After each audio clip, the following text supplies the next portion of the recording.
The subcommittee on health, employment, labor, and pensions will come to order. I note that a quorum is present. Without objection, the chair is authorized to call a recess at any time. Thank you to my fellow subcommittee members for coming together to examine the National Labor Relations Board under the leadership of Chairman Lauren McFerrin, who President Biden recently renominated to the board. Thank you to the witnesses for joining us as well, and I look forward to your testimony. Chairman McFerrin assumed leadership of the NLRB the very day that President Biden took office. Under her watch, the NLRB has undergone a shocking transformation. Once a fair and balanced arbiter of labor law consistent with the National Labor Relations Act, or the NLRA, the NLRB has become the action arm for big labor. But big labor bias is a losing strategy for the country. Big labor bias is harmful to companies, employees, and ultimately consumers. After 3 years of this NLRB's decision-making, the typical American worker is far worse off. Real wages are decreasing, and workers' paychecks are stretched more than ever. Average workers' prospects for realizing the American dream of homeownership are disappearing. Workers watched President Biden promise to make sure the economy works for everyone in his State of the Union address back in March. But Bidenomics only seems to work for unions and union bosses. The American working class knows that unions are a tired, outdated remnant of yesteryear. It's no wonder that some pundits and pollsters are predicting the GOP may actually carry the union vote this November. That's because workers' lives are worse off after 3 years of President Biden. The last thing they need is for their paycheck to be docked by a union that doesn't represent their interests. In fact, 94% of workers didn't vote for their current union representation, and recent NLRB board decisions could drive that number even higher. Today, we will discuss a few of the board's key decisions that have led to the place where we are today. The Lion Elastomers LLC 2 decision expanded protections for union-backed workplace harassment, further eroding trust and cohesion between employees and employers. Under the new standard, it's harder for employers to discipline workers who act inappropriately while engaging in union activity, even if that same behavior in another workplace setting would have consequences. Similarly, the 2023 Stericycle Incorporated decision limits employers' rights to maintain neutral workplace rules. The decision's interpretation of Section 7 of the NLRA hampers employers' ability to protect their business and maintain order. The NLRB has made significant strides towards undermining fair union elections. In November 2022, the NLRB proposed rescinding a Trump-era rule that ensured transparency and fairness in union elections. Among other things, it allowed for the release of vote tallies rather than impounding ballots during litigation over blocking charges. Perhaps the most troubling is the 2023 CMEX Construction Materials Pacific Division, which fundamentally alters the union recognition process. It permits unions to demand recognition from employers based on a claim of majority support, thereby bypassing the secret ballot election process. This decision removes the democratic element of in-person secret ballot elections, replacing them with coercive measures that pressure employers into union recognition without proper verification. Under Chairman McFerrin's leadership, the board has engaged in gross mismanagement in the conduct of mail ballot elections, according to an October 2023 report from the NLRB Inspector General. Furthermore, an investigation conducted by this committee revealed numerous findings of similar mismanagement in the administration of mail ballot elections across the country. It's a testament to how radical this board is, as it ignores its clear legal duties to manage fair elections in favor of overturning decades of precedent. Rather than take ownership of this mismanagement, the NLRB under Chairman McFerrin has yet to comment publicly on the mismanagement of mail ballot elections. And despite this committee's request, it's unknown whether the board has sought to fix these problems internally. Exposing and highlighting, or lowlighting, the board's mismanagement and undermining of key principles of the NLRA is the primary objective of this hearing. It also raises the question of whether Chairman McFerrin should be renominated, a question the Senate should answer by holding a confirmation hearing. Thank you, and I yield to the ranking member for his opening statement. Thank you, Mr. Chairman. As I have repeated many times, as many of you know, I was a small business owner for over 30 years. I pride myself in the relationships that I had with my purveyors and my customers and my employees over those 30 years. I understood that my success as an employer, having met multiple pay responsibilities to my employees, was part of my success. That good employees and good employers work together for the success of the company, whether it's a privately held company or a corporation. I learned clearly in those 30 years that there was an absolute obligation for your success and your return on investment and your profitability to make sure that your employees were well treated. And if employees didn't perform, just like employers and managers, you would hold them accountable.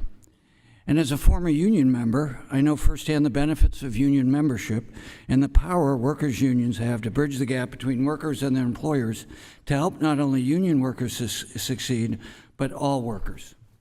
After all, it was a labor movement that built the middle class in the United States by giving employees a voice on the job. And some of our nation's greatest advances for workers, from the 5-day work week to the minimum wage to child labor laws, have been made possible by the labor movement. Americans recognize the importance of unions, which is why over 2/3 support of approval or have an approval of labor unions. Not only is public support at a near record high, more and more workers are uniting to demand higher wages, improved benefits, safer workplaces, and we should support them. And those employees work with their employers for their success and for the consumers' and investors' success. As Galbraith put it, labor unions are among the countervailing powers to balance capitalist markets and the interest of corporations. I look forward to this subcommittee and my Republican colleagues having a similar hearing on abuses on the Security Exchange Commission under the former administration in the favor of very wealthy people. Recently, I read that 751 Americans now have $5 trillion worth of wealth. All of that came from middle-class incomes, or much of it, not that just their investment strategies. Today's hearing appears to be focused on the National Relations Board, which during the Biden administration, under Chair McFerrin's leadership, has often reinstated common self and longstanding precedent that was cast aside by prior administrations' boards. In the process of doing so, the NLRB has restored balance between workers and their employers. Not an advantage, but balance. I look forward to discussing those cases today and setting the record straight on them. In spite of our differences, I think all of us want a balanced economy that all Americans benefit from, I think. The bottom line is that Chair McFerrin deserves credit for her leadership and thoughtful approach on balance. President Biden recently recommended her for another 4-year term, and I encourage the Senate to again confirm Ms. McFerrin, just as they did on a bipartisan basis in July of 2020. But I think today's hearing presents an opportunity to hear about how the board really functions and carries out its duties. We are fortunate to have, as one of our witnesses, a Democratic witness, Eileen Goldsmith, a partner in a San Francisco law firm for more than 20 years. Ms. Goldsmith has represented clients who regularly appear before the board in both unfair labor practice and representation cases. She understands how the board works and is supposed to work. She's great to have someone from my neck of the woods, the San Francisco Bay Area, to testify before this subcommittee, and welcome. Thank you for making this trip to DC and sharing your expertise. What I think is clear that Ms. Goldsmith's testimony is that the board carries out its duties often on a bipartisan basis, but the board needs additional resources to function effectively for workers and employers and the American public. My Democratic colleagues and I strongly support additional funding for the NLRB to ensure that it can manage its caseload. But as Ms. Goldsmith's testimony makes clear, it is not just resources. Unscrupulous employers can get away with firing workers who try to organize a union. Congress needs to step in and stop that from happening, both for the employees' benefit, but also for high-road employers who follow the letter of the law and the spirit. And that's why we need to pass the Protecting Right to Organize Act, the PRO Act, and continue to uphold our commitment to workers' rights, which are all Americans' rights. Thank you, and I yield back. Thank you. Pursuant to Committee Rule 8C, all members who wish to insert written statements into the record may do so by submitting them to the committee clerk electronically in Microsoft Word format by 5 p.m. 14 days after the date of this hearing, which is June 26, 2024. Without objection, the hearing record will remain open for 14 days to allow such statements and other extraneous materials referenced during the hearing to be submitted for the official hearing record. I'll now turn to the introduction of our distinguished witnesses. Our first witness is Mr. John Ring, who's a partner with Morgan Lewis in Washington, D.C. He previously served as NLRB chairman from 2018 to 2021. Welcome, Mr. Ring. Our next witness is Ms. Alice Stock, who's of counsel with Bond, Shennick & King in New York. She previously served as the NLRB Deputy General Counsel from 2019 to 2021. Thank you, Ms. Stock. Our third witness is Ms. Eileen Goldsmith, who's a partner with Alschuler Burzon in San Francisco, California. Her practice consists primarily of representing unions and workers. Welcome, Ms. Goldsmith. And our final witness is Mr. Douglas Seaton, who is President and General Counsel of Upper Midwest Law Center in Minneapolis. He's long practiced labor and employment law. Welcome, Mr. Seaton. We thank the witnesses for being here today. We look forward to your oral testimony. Pursuant to committee rules, we'd ask that you limit your oral presentation to a 5-minute summary of your written statement. And I'd like to remind the witnesses to be aware of their responsibility to provide accurate information to the subcommittee. And we'll now recognize Mr. Ring for 5 minutes. Thank you, Mr. Chairman. Chairman Good, Ranking Member DeSagne, and other subcommittee members, thank you for your invitation to participate in today's hearing. As mentioned, I am a partner at Morgan Lewis, where I practice labor law and did so for almost 30 years prior to becoming chairman of the National Labor Relations Board. I served as chairman for almost 3 years and then as a board member until the end of my term in December of 2022. Although I've spent my career representing management, I am proud to have started in the labor field working at the Teamsters headquarters here in Washington. Is an experience that gave me an important perspective and that shaped my overall approach to labor relations. I'm a firm believer that labor law works best when both sides play by the same set of rules and understand and respect each other's objectives. We're here today to talk about the National Labor Relations Board, an agency that I care a great deal about, and about the National Labor Relations Act, a carefully crafted statute that for the last almost 90 years has done an admirable job of balancing the interests of labor and management. While the NLRB over the years has largely fulfilled its central objectives of promoting workplace democracy and ensuring industrial peace, I fear today the NLRB has seriously lost its way.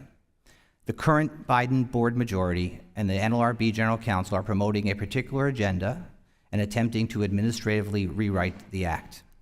They are doing this to facilitate unionization and to increase union density at the expense of individual employee rights and employer interests, despite the fact that the act clearly directs the agency to be impartial and be an impartial arbiter of labor matters.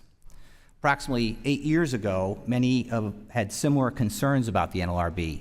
The Obama-era board had started a process of overturning years of longstanding case precedent in many areas of established board law. At the time, many were alarmed at what was happening. It appeared to be a blatant attempt to rewrite key aspects of the act and also an upsetting of the balance established by the National Labor Relations Act, tilting it towards labor. At the time, the board was also bogged down and distracted with many of these efforts that seemed to be focused on non-core priorities. I was very concerned, and it's one of the reasons I feel fortunate that I was able to have an opportunity to serve on the National Labor Relations Board. While I was chairman, we were able to restore the board's historic balance, and we reestablished much of the decades-old precedent that had been changed during the Obama years. We returned many of the standards to what they had been for decades, including the joint employer standard, the independent contractor standard, and the rules governing union election procedures. We also worked to reduce an appalling case backlog, and we did so largely by putting an end to the Obama board's pursuit of these issues that were outside of the core mission, or that involved dubious statutory interpretations that resulted in lengthy, unsuccessful litigation. After the Obama-era board, we thought we had seen the worst at the NLRB. Unfortunately, the current board majority appears to be reverting to, in fact, doubling down on, the old game plan. Today, we find ourselves in a back to the future moment, although what is happening now is far worse. From their outset in the time in office, the new board majority and general counsel have made no secret that their intent is to undertake a wholesale rewriting of the act. They immediately targeted precedent that we had restored, called for unprecedented expansion of many interpretations of the act, and are now steadily working to remake and reimagine the National Labor Relations Act into something the drafters of the statute never intended or could have imagined. And in doing so, both the board and the general counsel are again pursuing issues that are either outside the core mission or involve suspect statutory interpretations that are being rejected by the courts. Among the most troubling of these areas is the current board majority has radically upended the framework for union organizing, and under the new CMEX case, there's essentially compulsory unionism simply because a union says it represents a majority.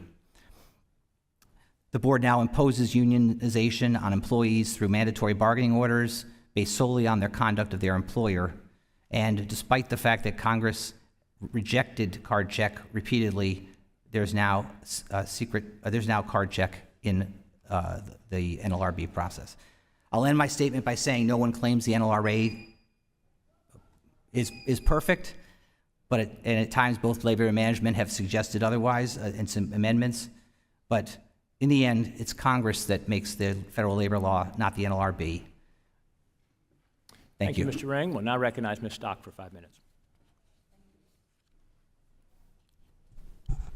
Thank you for the invitation to testify at this hearing. I'm honored to be here. I've been asked to assess the board's performance with respect to protecting workers' rights and fairness. In my opinion, this board's decisions, policies, and management of agency operations are inconsistent with and contrary to the mission and core principles of the NLRA. Indeed, the current board agenda subverts the aims of the NLRA and impedes its utility and effectiveness as a constructive contributing component of our nation's labor stability. This board's policies disregard balance, fairness, and the rights of employees and employers, and negate its role as an impartial administrator of the NLRA and guardian of workers' rights. This board's agenda is neither neutral nor fair. It is an agenda that favors unions and tramples the rights of workers and employers. Its rulings violate constitutional principles, usurp the powers of Congress, contradict U.S. Supreme Court holdings, lay waste to the rules of administrative procedure, and trample the substantive and procedural due process rights of employees and employers. The NLRB's two functions are to conduct secret ballot elections and to investigate and resolve labor disputes through settlement or board decision. In performing these two functions, the board must conform to the U.S. Constitution and applicable U.S. Supreme Court rulings, adhere to the NLRA's text, and may not make or change the law through decision-making, and act neutrally, impartially, and even-handedly, favoring neither employers nor unions. This board's decisions and policies do not hew to any of these cardinal principles. I address three areas of grave concern. Elections. This board's decisions, policies, and practices concerning representation elections have and are, practically speaking, disenfranchising large numbers of workers and deliberately depriving workers of their right to vote in a secret ballot election. Contrary to NLRA principles, this board is imposing on employees unelected bargaining representatives that likely or actually do not enjoy majority support. This board's preference for mail ballot elections over in-person elections and its mishandling of mail ballot elections also disenfranchises employees because they result in reduced voter participation, increased invalidation of ballots, and greater employee exposure to union coercion and intimidation. Decision-making. In its adjudications, the board has not colored within the lines of the law and congressional intent, but instead has radically changed the law.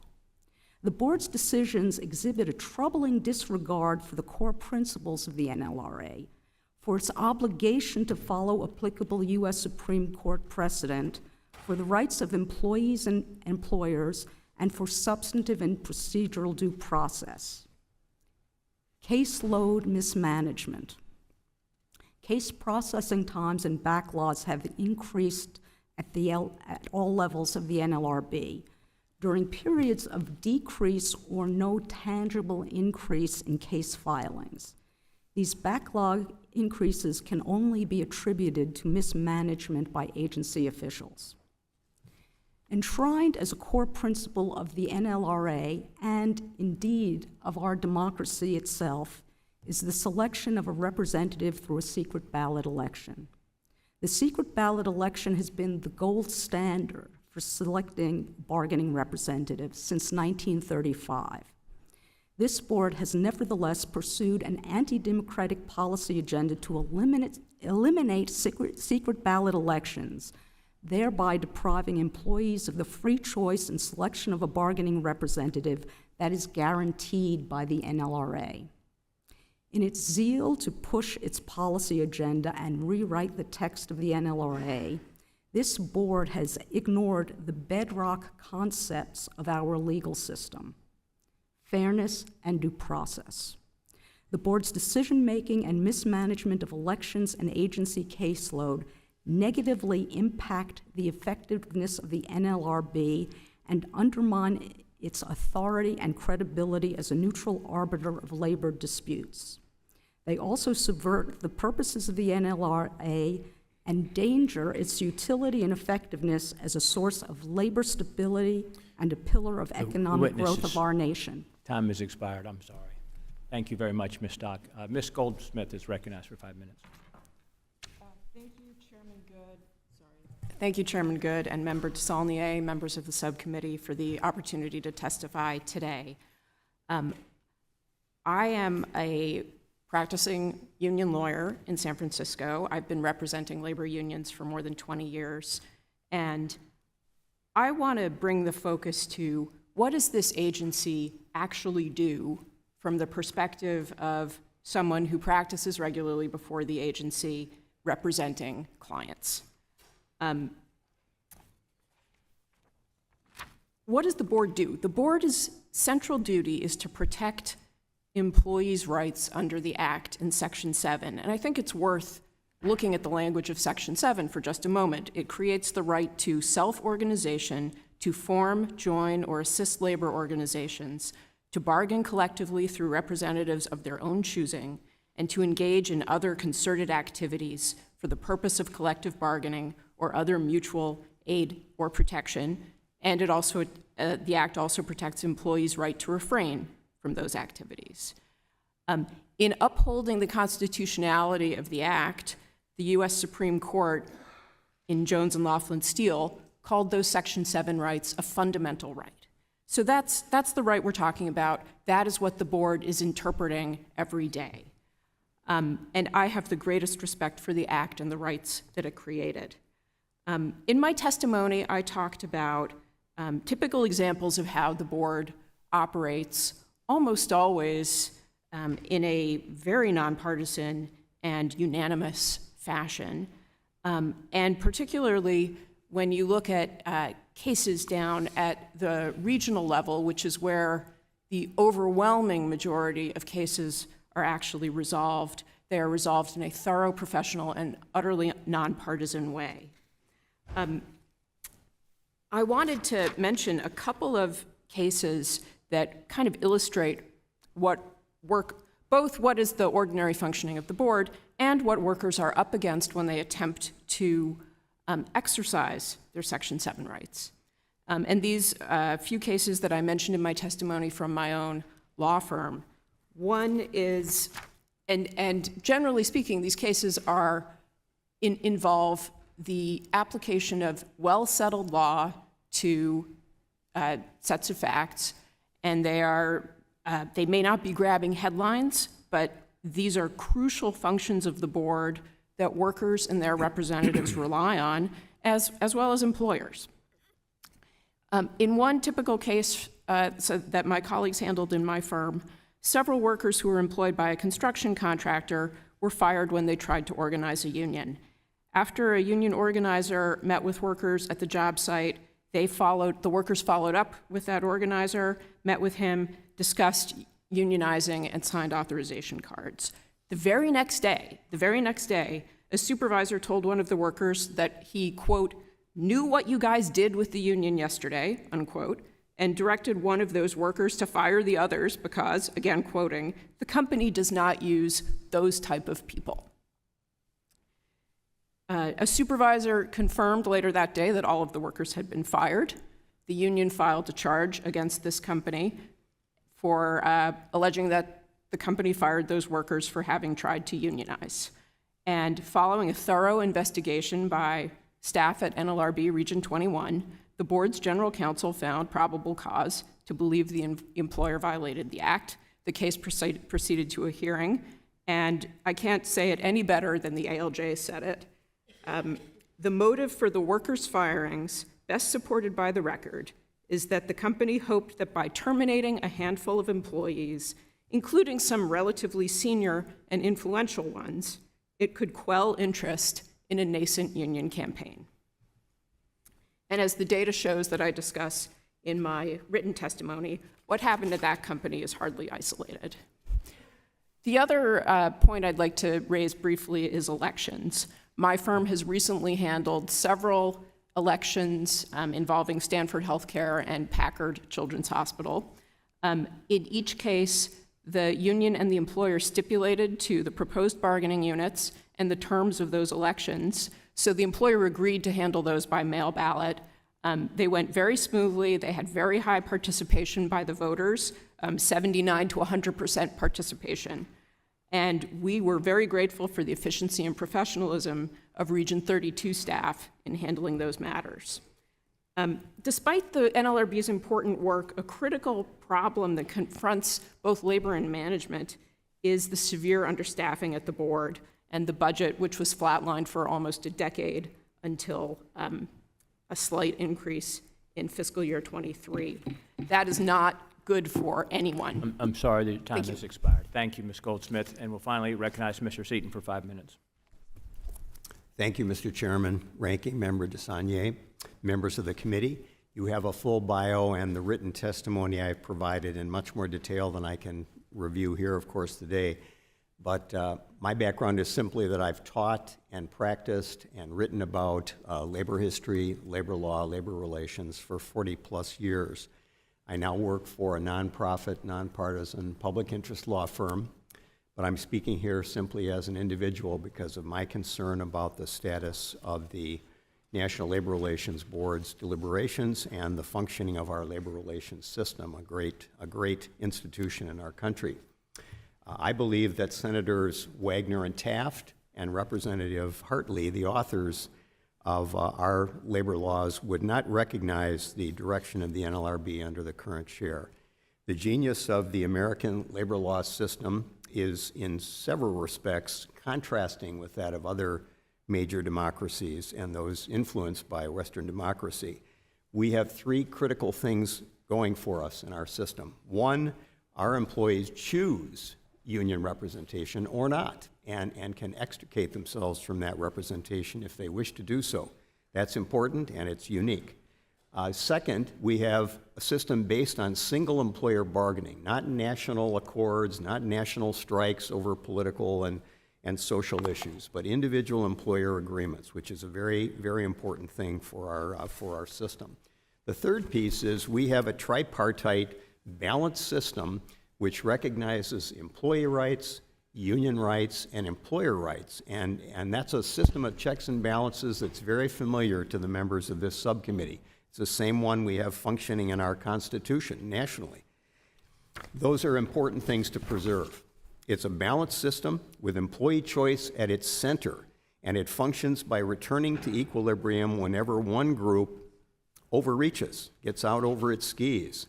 But when one of the parties involved, or even worse, the agency itself, puts a thumb on the scales, that is not good for the system. It doesn't work in anyone's interests, and it doesn't work in the country's interests.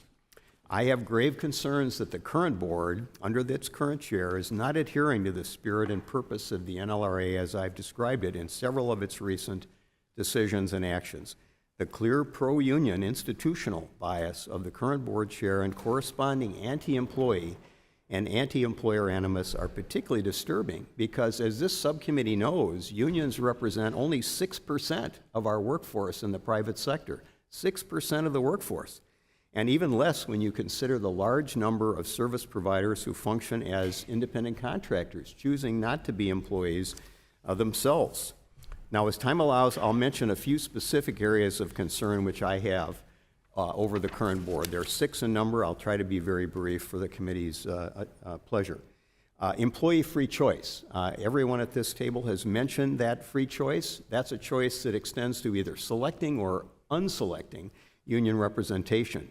I believe that the current NLRB has modified, sought to overrule, or has changed decisional law and procedures in many areas to limit the ability of employees to have that choice that the labor laws are meant to enshrine in our country. And that's a very serious problem in our system at present. The second area I'd mention is employee protection from insults in the workplace. The current board has allowed unions and individual employees to insult one another in the course of union activity. That was not allowed under the prior board, and employers were permitted to discipline in those cases when those things happen. That's been disallowed at present. The third area I'd mention is employee confidentiality protections in complaint investigations. This is a central feature of employer practice recommended by the EOC and state discrimination agencies and whistleblower areas and other areas. But the current board has allowed unions and itself to intervene in the confidentiality process, which hurts employees, allows retaliation against them, and imperils the integrity of those investigations as well. Fourth area I'd mention, because it's very critical to employee choice, is employer-run meetings to instruct and teach about labor law and labor relations process. This is extremely important, and the result of it is this board has simply disallowed, is in the process of disallowing these meetings, which have been going on for many, many decades. So we are now in a position where employee choice is offended in many areas. And I'll stop there. There's more, of course, in my written testimony. I thank the committee very much for its opportunity to speak here today. Thank you. Under committee rule number 9, we will now question witnesses under the 5-minute rule. I now recognize myself for the purpose of questions for 5 minutes. The National Labor Relations Board was created by Congress to serve as a fair and neutral mediator to help resolve workplace disputes between employers and employees. The Biden administration has used the NLRB as a tool instead of for employees for big labor interests. In May of 2023, the NLRB issued a decision in the Lion Elastomers LLC case that restores the board's setting specific standard for determining whether an employee's abusive conduct is protected by the NLRA. The decision will make it very difficult to discipline workers for offensive or abusive conduct while engaging in quote-unquote protected activity under the NLRA. The board held that to fully protect employee rights, conduct during protected concerted activity must be evaluated in the context of that important activity, not as if it occurred in the ordinary workplace context. Marvin Kaplan dissented from the decision, highlighting that it would create significant conflict between the board law and equal opportunity laws prohibiting discrimination, workforce, and harassment issues. So my first question is for Mr. Ring. As being the former chairman of the NLRB, I understand that you formerly served and And so you might have some insight on the decision, the Lion Elastomers case, which would, I believe, create potentially opportunities for people to make racially offensive, discriminatory, or sexually offensive statements or otherwise at work without repercussion. Can you discuss how this creates a direct conflict between the NLRA and Title VII of the Human Rights Act, Civil Rights Act? Yes, thank you, Congressman. The NLRA, or the NLRB, for some reason, as you mentioned, believes that employees who engage in union activity or other kind of labor relations activity have to use, or should be permitted to use, offensive conduct and offensive speech. When I was chairman, we overturned those setting specific standards in a case called General Motors, and then the current board reversed again and reinstated Lion Elastomers. Under our civil rights laws, and the EEOC has weighed in on this, employers are required to take action when employees are engaging in offensive conduct that could create a hostile work environment.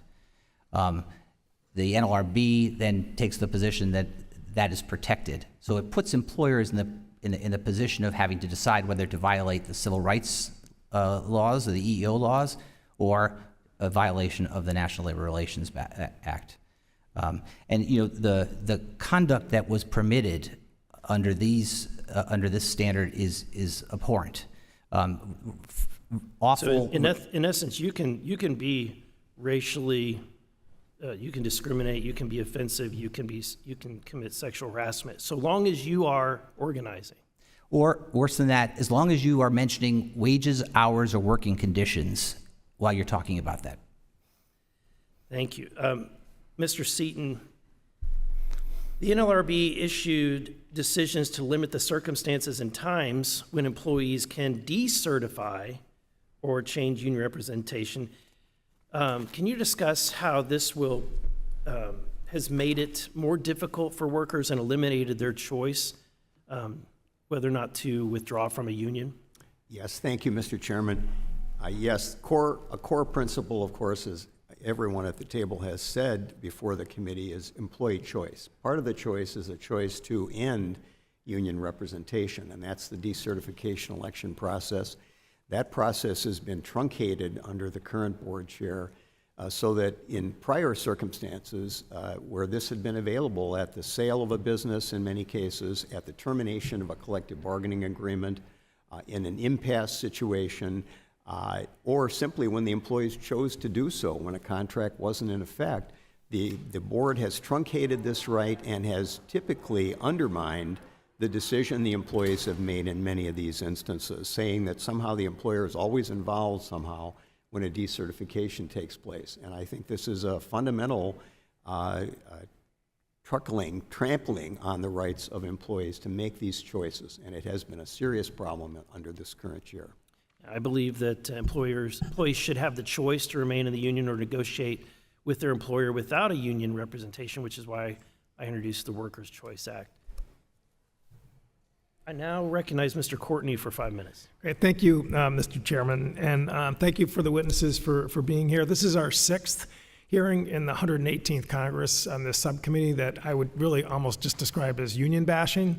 Despite the sort of talking points that we hear at these hearings, the fact of the matter is, as Mr. Desaulnier mentioned in his outset, the annual Gallup poll still shows that labor is in a far stronger position with the American public than it has maybe 10 or 15 years ago, close to 70% support for unions. Mr. Seaton, thankfully, or I appreciate the fact that I pointed out that in the private sector it's at 6% organization. So the notion that somehow unions are, the deck is stacked right now in terms of organizing and labor law in the U.S. as far as union is concerned, I think those two numbers really suggest otherwise. We've seen 2 very high-profile union elections just in recent months, where, in my opinion, it really shows that the process is still balanced. We had the Volkswagen plant in Tennessee, where the workers, despite a lot of national pressure and attention that was being put on it, voted to join the union. Conversely, in Alabama, when the Mercedes union election took place, the opposite result occurred, again, under this same NRLB board that, we're hearing so many negative things about. So, Ms. Goldsmith, there was some testimony this morning that, that the right to secret ballot is being eliminated under the CMEX ruling. Again, sounds like you've been directly involved with some union elections recently. Can you sort of clarify, really what that decision says and the fact that secret ballots are still very much a protected process if the parties so choose? Sure. The process of voluntary recognition as opposed to a secret ballot election has always been legal under the National Labor Relations Act. An employer can agree voluntarily to recognize a union when the union comes and says, we have majority support among the employees. What the CEMEX decision does is says, when a union presents a request for voluntary recognition based on majority support, the employer has two choices. The employer can either grant voluntary recognition or can file an election petition to verify whether, in fact, the union does have majority support. And the union also still has the ability to file its own election petition. And, in practice on the ground, since CEMEX was decided, that's what we're actually seeing is unions do file those election petitions and or the employer is filing its own election petition. And there are distinct advantages to having certification following an election for the union because that, for example, there's a legal advantage that only flows from certification, which is you have a protected time period to try and negotiate a first contract with the employer. But the notion that CEMEX has somehow eliminated secret ballot elections, I think is frankly absurd and totally inconsistent with what the board said in the case. So we also just heard about the Lion Elastomers case where, again, there's a claim that that ruling is at odds with the civil rights law. Again, Mr. Chairman, for the record, I'd ask to be admitted a letter from a coalition of civil rights organizations actually in support of the Elastomers decision, ask that it be made part of the record. Without objection. And again, could you comment again on that ruling, which actually was about restoring a 40-year precedent, which I thought some of the witnesses this morning were all about in terms of trying to respect precedent in the National Labor Relations Act? That's correct. Lion is one of several cases where the current board is actually restoring the law as it was in effect for decades until the Trump board. And what Lion does is say that those Section 7 rights are important, and under lines of cases that were decided up until the time of the Trump board, the board had held that when employees are engaged in protected activity under Section 7, courts and the board recognize that sometimes things get heated. And when a court or a board or the board is considering speech in that context, it has to take into account the Section 7 context. Right. Thank you. Thank I you. yield back. Thank you. I now recognize Mr. Allen for 5 minutes. Thank you, Mr. Chairman. Mr. Ring, in 2023, the National Labor Relations Board issued the Joint Employer Final Rule, which upends the traditional direct and immediate control standard and creates an expansive, vague, and costly standard. In March 2024, a federal district court struck down the rule because it exceeded the NLRB's authority. Also in 2024, the House and Senate passed a Congressional Review Act resolution to nullify the rule. Despite a federal court striking down the rule and Congress expressing its disapproval, the NLRB decided to appeal the court's decision, striking down the joint employer rule. As former NLRB chairman, would a bipartisan and bicameral rejection of a rule along with a court decision knocking the rule down have been taken into consideration when deciding whether to pursue an appeal? Of course it would. And I'll just add that there was a very similar joint employer standard that was adopted by the board during the Obama years that was struck down by the DC Circuit at least twice. So this standard that they've been pushing is the DOA on a number of courts. Why they continue to push it is puzzling. I always viewed my role at the board as trying to color within the lines. We saw our role as not having a particular agenda, but rather to enforce the statute and interpret the statute the way Congress had written it and is interpreted by the courts. This board does not seem to follow that same approach. And I'd like to emphasize here that I have a bill, the Employee Rights Act, which clarifies that 2 or more employers must have actual, direct, and immediate control over employees to be considered joint employers, and will protect the franchise model by codifying the long-standing definition to prevent franchise owners from becoming corporate middle managers.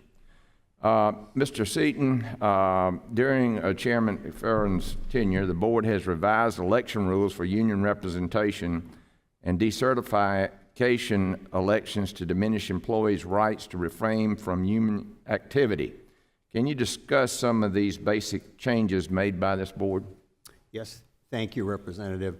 Yes, the changes are many throughout the procedural rule, and they, as I said in the earlier comments I made, they truncate employees' rights in many ways. Now, employees don't have a direct role in elections, but they are important for their rights. And those rules have been modified in a way that makes it very difficult to object to the nature of the unit proposed, essentially nullifies the opportunity to challenge the inclusion or exclusion of certain employees within the bargaining unit. And we have found that in many cases that I've looked at, you simply don't have an opportunity to make your point in these proceedings in a way that will affect the actual outcome. So instead, an election takes place, and a union may in some cases be recognized as the bargaining agent, where employees really have not had a true opportunity to make their voices heard in the matter, nor has the employer, for that matter. Mm-hmm. Well, let me follow up with this. Independent contractors are not employees under the National Labor Relations Act. In 2023, the NLRB issued a decision in the Atlanta Opera case that made it easier for the board to deem independent contractors to be employees. Your written testimony notes that this decision is another assault on worker choice. Can you explain how the board's efforts to undermine an individual's right to be an independent contractor impacts that worker's choice? Yes, thank you again, Representative. Employees or service providers, I'll call them generically, have a choice as to whether to be employees or independent contractors. That's a very important right under our Constitution, a livelihood right. And the boards has truncated and restricted the arena of choice for employees by essentially making it very difficult to choose to be an independent contractor. In these decisions and many others, and in efforts to promote the joint employer rule that you mentioned also, it has the effect of cutting off that opportunity for employees. I think it's a fundamental right to choose those things, and I think that this board unfortunately has restricted that right. Right, thank you. And again, the Employee Rights Act would create consistency and clarity across federal statutes with respect to employee and independent contractor status. The ERA provides essential protections for workers' rights, choices, and freedoms for the record. I have additional questions which I'll submit for the record, and with that, my time is out, and I yield back, Mr. Chairman. Thank you. The chair now recognizes Mrs. Hayes for 5 minutes. Thank you, and thank you to our witnesses for your testimony today.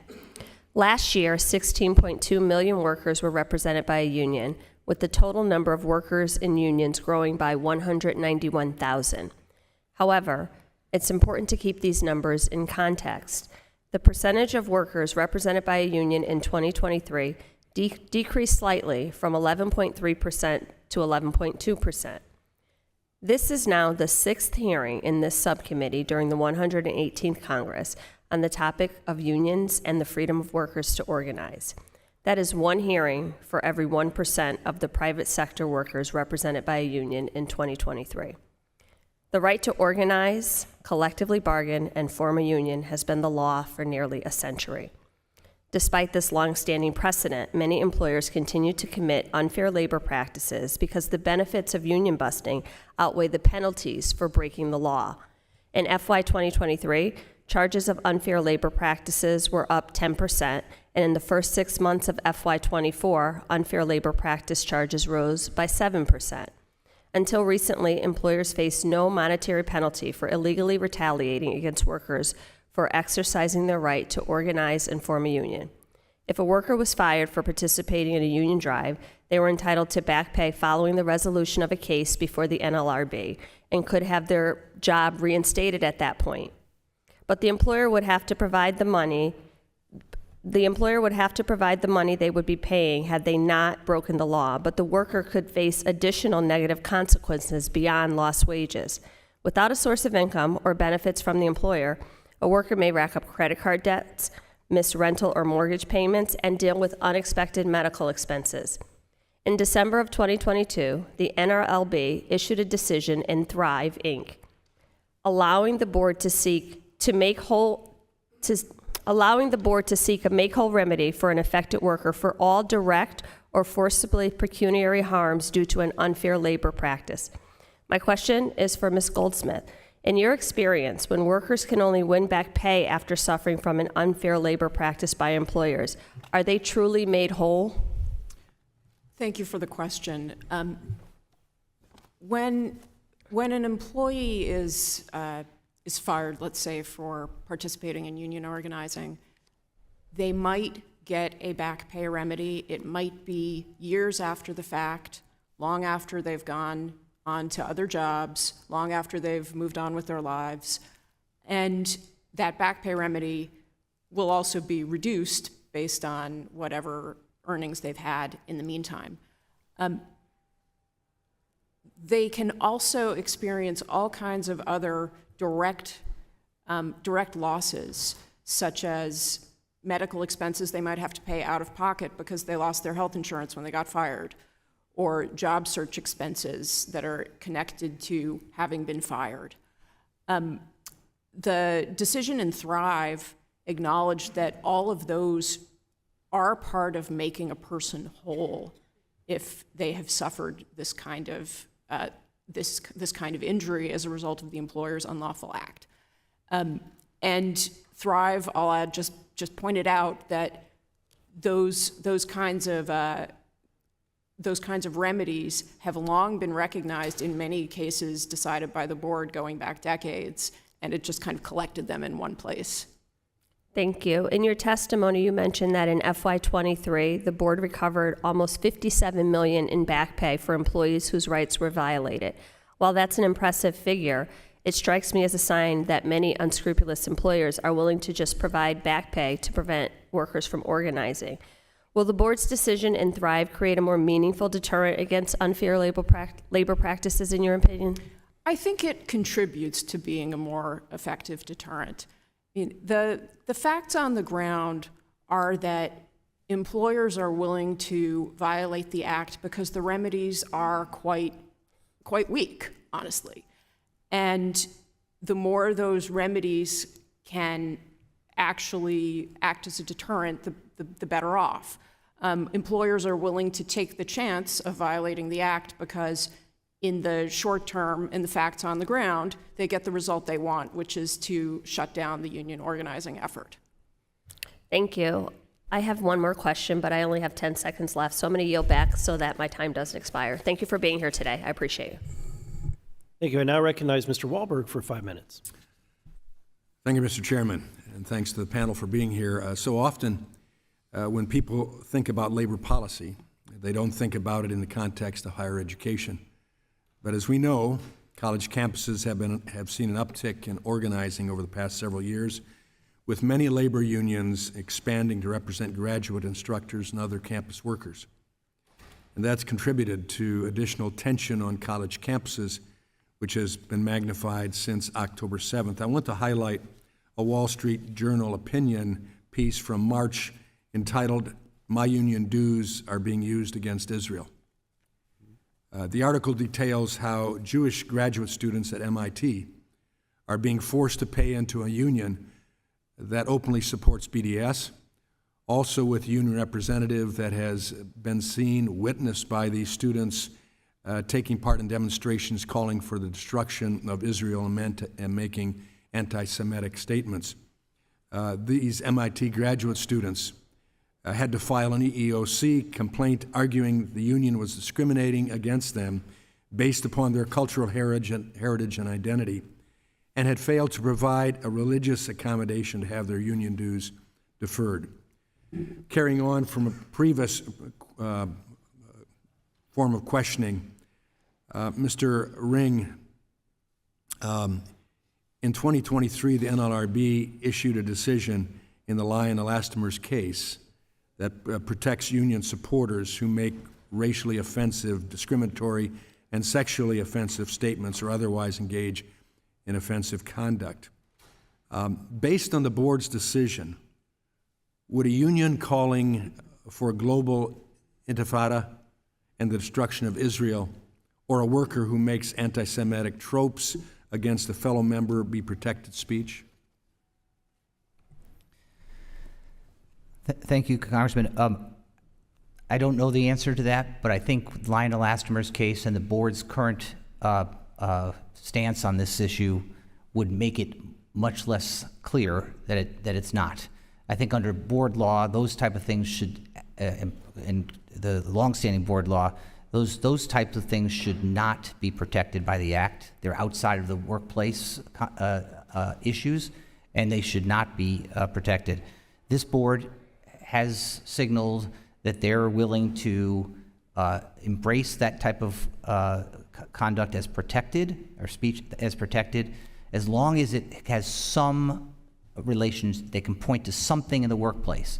So if some supervisor at some point in time had made a comment that was perceived as discriminatory, that makes it a workplace issue, and therefore that would be protected. Mm-hmm. So it's a slippery slope. Again, an interesting division between NLRA and Title VII, which is a huge challenge. What recourse do graduate students currently have if they feel their union dues are being used in a way that unfairly represents them? Is there any recourse? This is the difficulty for union members. There really is not a lot of recourse, and as has been stated here before, the normal recourse is to decide to decertify your union, which is very, very difficult under the current system. From your experience, do you think Congress meant for graduate students to be employees under the National Labor Relations Act? I personally do not. I don't think so either. Mr. Chairman, I'd like to submit for the record a recent report published by the Institute of American Worker highlighting how Chair McFerrin has allowed harassment in the workplace. Without objection. Thank you. With that, I yield back.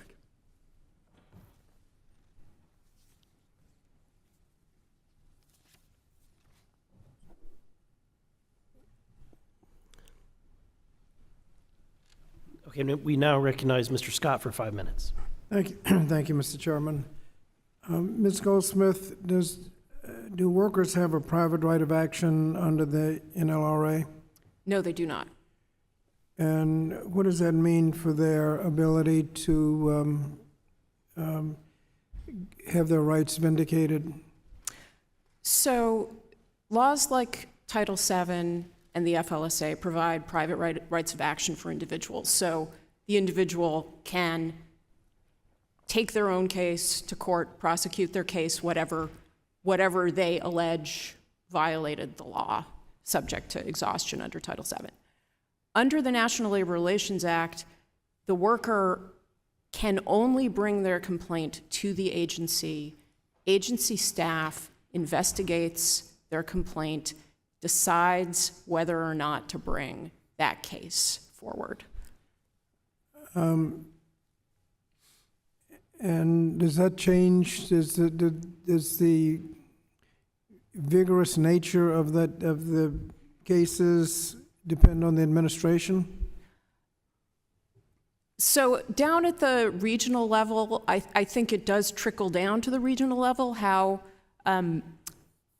how cases are processed and what gets attention.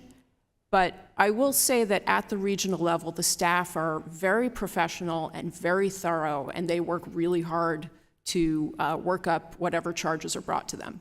And in that light, can you comment on the staffing level at the NLRB and whether or not they have sufficient resources? Yeah, what we've seen in recent years is the staff are overwhelmed at the regional level.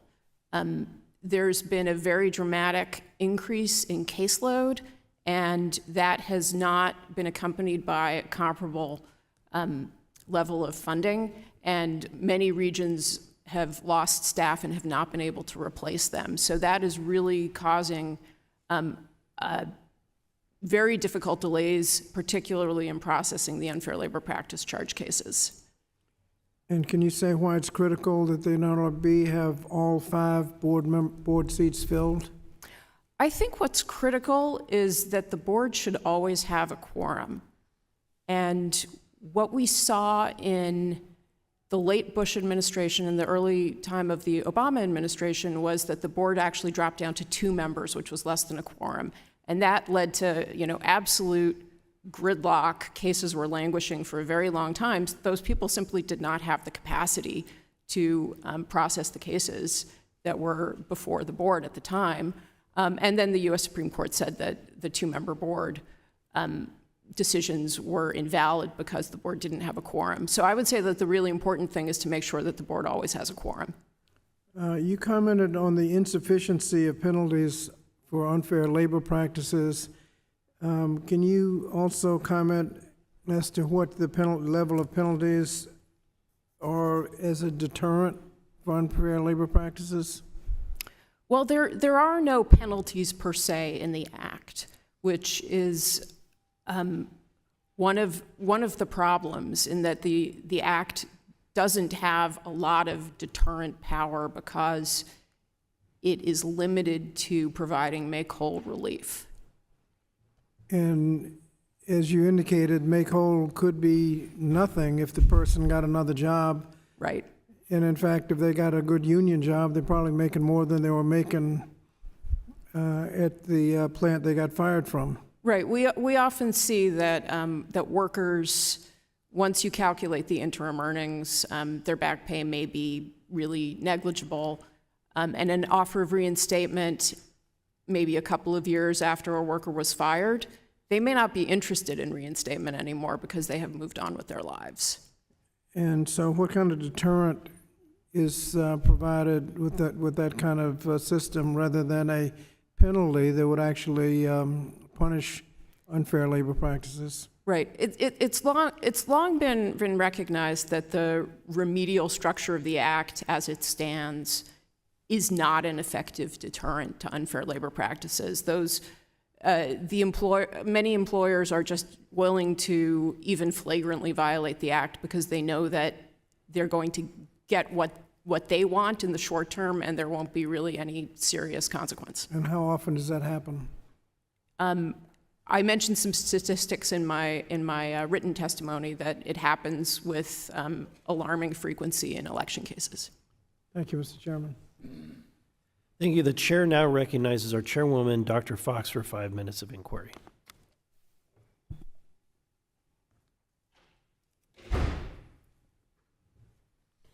Thank you, Mr. Chairman. Mr. Ring, this committee has extensively investigated the NLRB's misconduct and procedural irregularities in the administration of mail ballot elections. During the investigation, one thing became clear: the NLRB consistently failed to administer mail ballot elections properly. On June 7th, the NLRB Inspector General released an audit of NLRB mail ballot elections with similar findings. As former NLRB chairman, what would your response have been to the misconduct and procedural irregularities that have been discovered in the administration of mail ballot elections? Well, thank you, Chairwoman Fox, and thank you for your leadership when I was chairman. I appreciate it very much. The IG report confirms something I think we've all known, and that is that mail ballot elections are not as reliable as the manual elections that have been held in person, and that's because these mail ballot elections are difficult to administer and susceptible to irregularities. If I were confronted with the IG report and with the work that this committee has done on the irregularities with the manual elections, I would immediately stop mail ballot elections until we figured out what the problem was. During COVID, we had to implement mail ballot elections because we had no choice. That revealed a number of issues with mail ballot elections that this board has been slow to migrate back to the solely using manual elections except in extraordinary circumstances. And I would stop that until we could fix it. And the other thing I would say is, as chairman, I viewed the role as making sure that the public and our stakeholders had confidence in our process. And it's important that the chair, I always thought, made clear to the public what they were doing, how they were going to fix a problem, and that so the public could have confidence in the integrity of the board's processes. Thank you very much. Ms. Stock, your written testimony notes that it is the NLRB's responsibility to administer the National Labor Relations Act by interpreting the law and, quote, coloring in the lines, end quote, not changing the law. What is an example of Chairman McFerrin's board changing the law rather than merely coloring in the lines? Thank you, Chairwoman Fox. There are a number of decisions in which this board has done that. Key examples are CEMEX and the Tesla case. In CEMEX, the board created a new rule that effectively eliminates the secret ballot election. The board has essentially amended the text of the NLRA so as to trigger what's called major question doctrine. Under that doctrine, an agency may not make an adjudication or issue a rule that is contrary to or beyond the statute. Only Congress has the authority to make that type of change. Similarly, in its Tesla decision, which was a decision that changed decades-long old rules about the ability of employers to have a uniform policy,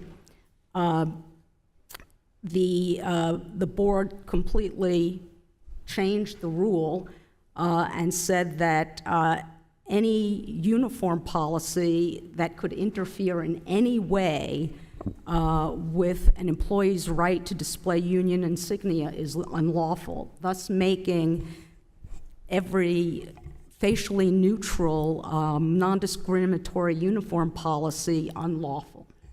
Thank you. Mr. Seaton, under Chairman McFerrin's leadership, the board has issued numerous decisions that tip the scales in favor of unions over the rights of employees and employers, as Ms. Stock is alluding to.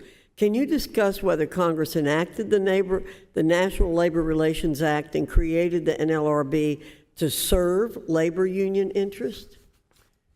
Thank you, Chair Fox. I would say no, that is not what they did.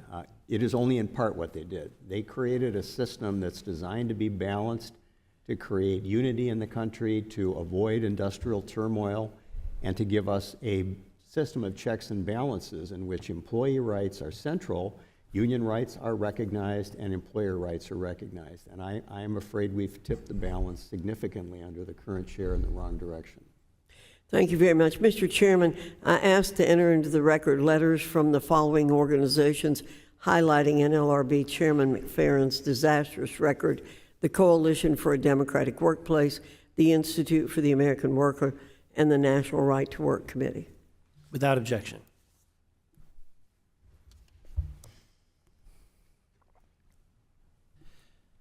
The chair, pursuant to previous order, the chair declares the subcommittee in recess, subject to the call of the chair for votes on the House floor. We will reconvene immediately following the last vote of the series. Please return to the hearing as quickly as possible so the committee Until then, the committee stands in recess. Reconvene and come to order following our recess. I recognize Ms. McBath for 5 minutes. Well, thank you so much. I appreciate it, Mr. Chair and Ranking Member DeSaulnier, and your staff, and to our witnesses today. Thank you for being with us today. I have read your testimonies. This is the 6th anti-worker hearing held by the majority of this Congress, and we had the 5th just 3 weeks ago. And I'm sure as the surge of successful organizing continues around the country, we will continue to see more efforts to undermine Americans' rights in the workplace. Regardless of what may be said at these hearings or how hostile to unions the majority may be, the first section of the National Labor Relations Act clearly states that it is, and I quote, the policy of the United States to encourage the practice of collective bargaining and freedom of association, end quote. But that's the opposite of what we have seen from the majority of this Congress. Instead, we see efforts to change the status quo, alter the rules, and make it as difficult or uncomfortable as possible for working men and women in this country to exercise their rights. My colleagues claim outreach by the Biden administration, but applauded when former President Trump attempted to issue more anti-worker rules at the National Labor Relations Board than had been issued in the 30 years preceding his time in office. The fact of the matter is that this administration is expanding the role of workers on the job and truly living up to the original intent that Congress had when it comes to collective bargaining. Instead of changing the rules to make it harder for workers to organize and more difficult for companies to voluntarily recognize a union, we should be ensuring that every American can freely exercise their rights in the workplace without the fear of being fired and losing their livelihood. The continued villainization of organized labor before this committee is simply wrong, and it's critically important that we fully fund the National Labor Relations Board, pass the PRO Act, and fight back against these misguided attacks on working families. American families deserve better, and I yield the balance of my time. Thank you, Ms. McBath.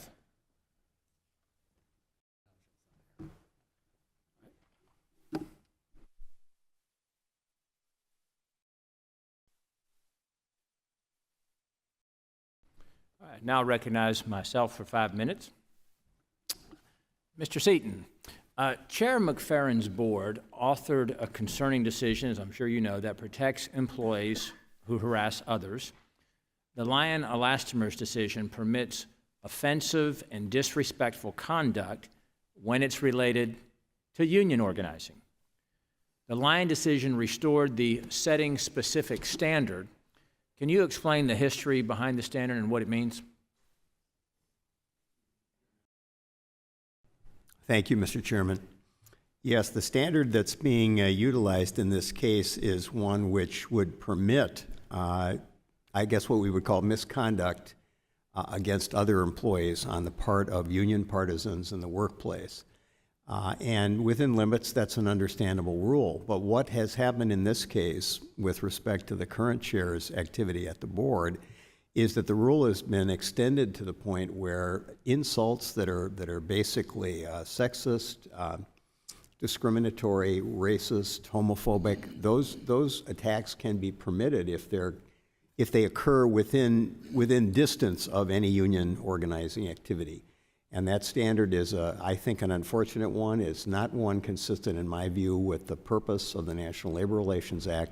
It runs afoul of Title VII, and it puts employers at risk because they are unable to discipline appropriately in the workplace in situations where they should be able to, and it essentially enables bigots in the workplace.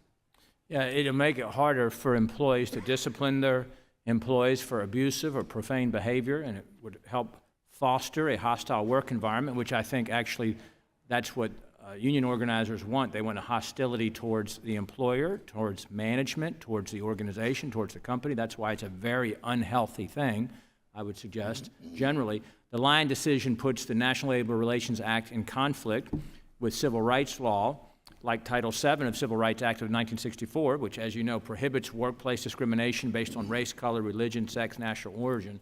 And under this law, employers can be held liable if they permit discriminatory behavior, including harassment. So would you agree then with the premise that federal discrimination law makes an exception for harassment if it's part of union activity? You think that there is an exception for that? No, I don't believe Title VII creates any such exception. So there is a real conflict here between the agencies and the statutes. And I think in this case, that's not how I view the National Labor Relations Act in any event. I think that's an improper reading of the statute and the rights it confers. And I think the board should retreat from this extreme position. Yes, going far beyond, of course, or outside of what Congress intended, of course, as has been stated by our witnesses already today. So change the subject on secret ballots. For 90 years, the primary manner of exercising employee rights under the NLRA has been the opportunity to vote in NLRB-conducted secret ballot elections, which determines whether the employees have union representation. But the 2023 decision in CEMEX construction materials specific case undermines this right, despite, again, federal courts and NLRB long preferring the use of secret ballot elections to determine whether a majority of employees support union representation. Can you discuss the CEMEX case, how it undermines the NLRA? Yes, Chairman, thank you. What has been said earlier in the witness testimony is accurate, and that is that though the decision doesn't quite overrule secret ballot elections, it goes a long way towards undermining them because it allows what we call card check, essentially union-promoted majorities that are really not majorities at all to be recognized by an employer under many, many circumstances. And it puts the burden on the employer to respond to a claim of union majority status when that should be tested by a genuine secret ballot election. That's extremely important when we have what I call the right to lie rule applicable to union activity in the workplace, because the unions can promote themselves in the workplace with lies, and they do frequently. And it's not that employers are blameless. In many cases, they have to be sanctioned too, but employee partisans of unions can lie, and the result of that is you have to have a secret ballot election with real campaigning to give employees information to make a fair and genuine decision on whether they want to be represented or not. Yeah, secret balloting is a foundation of all free and fair elections, aren't they? So thank you very much. I yield the remaining amount of my time and will recognize Representative Houchin for 5 minutes. Thank you, Mr. Chairman. Thanks to the witnesses for coming to testify today. You've been here a long time. We've had a thorough discussion on the abuses of the National Labor Relations Board many times already this Congress, so I'm going to just jump right in. Mr. Ring, last year the NLRB issued the Joint Employer Final Rule, which upends the traditional direct and immediate control standard and creates an expansive and vastly costly, very vague standard. This past March, a federal district court struck down the rule because it exceeded NLRB's authority. The House and Senate have also passed a Congressional Review Act resolution to nullify the rule this year. Despite a federal court striking down the rule and Congress expressing its disapproval, the NLRB decided to appeal the court's decision striking down the joint employer rule. So, Mr. Ring, as a former NLRB chairman, would a bipartisan and bicameral rejection of a rule, along with a court decision knocking down the rule, would have been some of your considerations on whether or not to pursue an appeal? Thank you for the question. I believe that we, as a NLRB member, you're supposed to stay within the confines of the statute. And if Congress, bicamerally, and with one of those chambers being the party of my party, if rejected the joint employer standard, repeatedly because courts have struck down this standard before. I think that would make me rethink, go back to the drawing board and think about what the standard should be. I will say, when I was chairman, we issued in 2020 a joint employer standard that was consistent with the common law, was consistent with what courts had asked for, and has not been overturned. So I think that's, I think it's perplexing why the board continues to appeal that decision.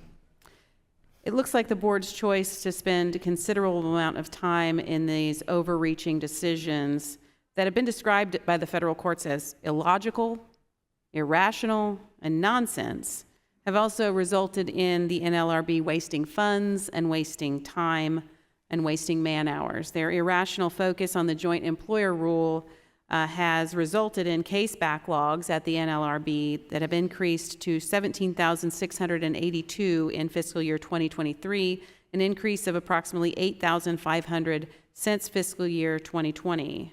Ms. Stock, could you discuss the board's mismanagement of the case processing and its current backlog status? Yes, thank you very much. The Office of Inspector General issued a report in 2024 on performance-based staffing at the NLRB. The report found that despite a decline in case intake, the time to issue complaints from the filing of a charge increased. The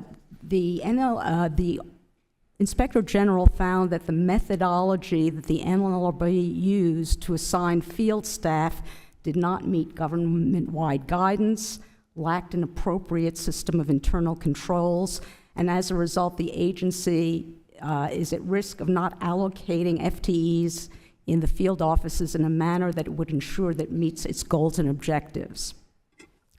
So as confirmed by the OIG staffing report, the increase in case processing time and backlogs are not due to an increase in case intake, but a failure to properly manage its caseload. And the case backlog figures concern mismanagement both on the board side as well as the general counsel side. In 2019, former Chair John Ring and former General Counsel Peter Robb made reducing case backlogs a priority. And in 2019, they did reduce the case backlog. Under the current board and general counsel, the backlog started increasing immediately and reached 13,513 in fiscal 2022 when the case intake was at its lowest, one of its lowest in NLRB history. My time's expired. Thank you so much. Now I would like to recognize the ranking member from California for 5 minutes. Thank you. Ms. Goldsmith, you've been representing clients in front of the board for 20 years. From your perspective, is the current Biden administration board radically changing policy, or are we just the ebb and flow of 20 years, seeing different boards from different administrations? From my perspective, and certainly I think from this side of the aisle's perspective, the previous administration, the Trump board, was the more extreme. We're just trying to get that balance I talked about in our opening statement, which, with all due respect, we can have that good debate about employer rights, balancing employee rights. From my perspective in history, given our inequality and other issues, our diminishing middle class, are we just going back through that from your perspective of 20 years of being in front of the board? Thank you for that question. I'm sorry. Thank you for that question. In many instances where the current board has overruled decisions of the Trump board, the current board is restoring the law that had been in effect in some cases for decades before the Trump board rushed to overrule that law. By contrast, this board has been very deliberative in deciding whether or not to overrule prior decisions. So if you look at the cases where the Trump board was overruling prior decisions, they were overruling lines of authority going back in some instances to the 1940s that had been repeatedly affirmed in the courts. To take just a couple of examples, Mr. Ring has been discussing the General Motors case decided under the Trump board. That case overturned decades of board precedent going back to the 40s about situation-specific standards for when employees' alleged misconduct in the context of protected activity becomes unprotected. And the Trump board actually reached out to overrule lines of authority that had nothing to do with the facts of the case. So if you want to talk about a board that was in a hurry to overrule cases it didn't like, that was what was happening in the Trump board. The Biden board in Lyon Elastomers went back to those old lines of authority that have stood the test of time in the courts. To take another example, this board recently decided a case called Stericycle about workplace rules. And it overruled a decision of the Trump board called Boeing Company, in which the Trump board actually overruled the decision of the George W. Bush board in 2004, which set the standard for evaluating when work rules would reasonably tend to chill workers' exercise of their Section 7 rights. Again, Lutheran Heritage's approach, that 2004 case, was upheld in every court to consider the matter, yet the Trump board had reached out to overrule it in Boeing. The Biden board's decision in Stericycle reinstates that standard from 2004, clarifying that rules should be evaluated from the perspective of a reasonable employee. So yeah, those are some examples of how the Biden board is resetting back to what the law had historically been. So let's talk about the previous questions about not just the regulations, but how they're enforced. The Economic Policy Institute calculated that in 2023, there was only one full-time NLRB employee for every 90,672 workers under the board's jurisdiction. To put that in context, that is 20,000 more workers per NLRB than when Trump first took office, and 10,000 more NLRB employees when Trump lost office. So it's not just the Heritage and the Koch brothers' 30-year attack on workers' rights and the Environmental Protection Agency in terms of regulation and statutes, it's the money. So we could be more efficient. We could have that argument about how I'm a liberal libertarian, I like to say. I don't think government's a good enforcer necessarily of ethical behavior, but not funding the department also has consequences, and it empowers employers who are not ethical to and only have allegiance to the bottom line. Could you speak to your experience in terms of just efficient enforcement of the regulations? Absolutely. It doesn't serve anyone's interests in this system for the agency to be underfunded and unable to carry out its mission. That is not good for workers, that is not good for unions, that is not good for employers. I think everyone in this system has a significant interest in the agency being able to do its job. Thank you. I yield back. Thank you, Mr. Saulnier. I now recognize myself for closing remarks. Today we've heard how Chairman Lauren McFerrin's tenure at the National Labor Relations Board has diminished and dismantled workers' rights and disregarded and harmed employers. As we've heard,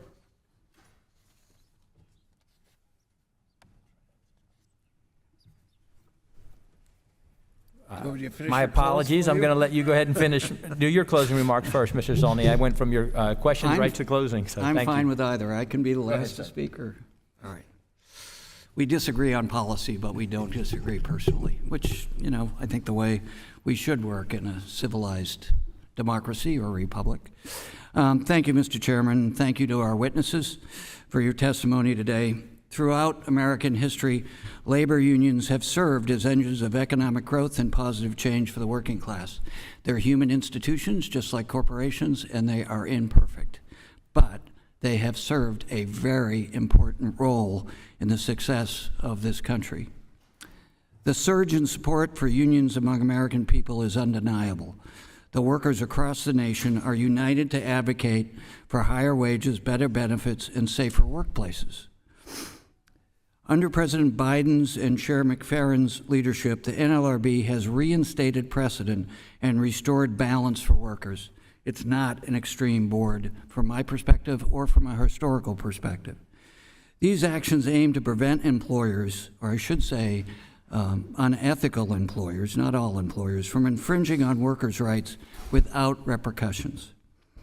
This is in contrast with the Trump-era NLRB, and I ask unanimous consent to enter into the record an October 2020 report from the Democratic Committee staff entitled Corruption, Conflicts, and Crisis, the NLRB's Assault on Workers' Rights under the Trump administration.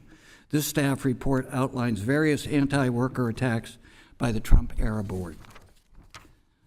Unfortunately, this is the Help Subcommittee's sixth hearing this Congress, and the second one in less than a month, that attacks workers' rights to organize and collectively bargain. The American people deserve better. We should instead be focusing on strengthening those rights and fostering economic growth for everyone, from the bottom up and the middle out. I want to thank all the witnesses for being here, and I yield back. Thank you. I now recognize myself again for my closing remarks and appreciate the grace of our ranking member here. Today, again, we've heard how Chairman Lauren McFerrin's tenure at the National Labor Relations Board has diminished and dismantled workers' rights and disregarded and harmed employers. As we've heard today, she holds the distinction of presiding over the most partisan NLRB in history. This board can claim all of the following dubious actions during her time. They've expanded the definition of joint employer so that more workers can fall under collective bargaining agreements, attacked independent contractor status to keep more workers classified as employees and thus able to be unionized, dismantled the right to secret ballot elections, protected harassment as appropriate behavior, and required employers to continue deducting union dues even after the expiration of a collective bargaining agreement. No doubt the courts will ultimately overturn many of these unlawful decisions, but Congress should not rely solely on the judicial branch to confront this overreach. So I hope my colleagues in the Senate will take the time to thoroughly review and consider Chair McFerrin's legacy while they determine her ability to continue her position on the board. So I want to thank again our witnesses for taking the time to travel here today and to share your expertise and to bear with us through the disrupted hearing for committee votes or floor votes. And without objection, there being no further business, this subcommittee stands adjourned.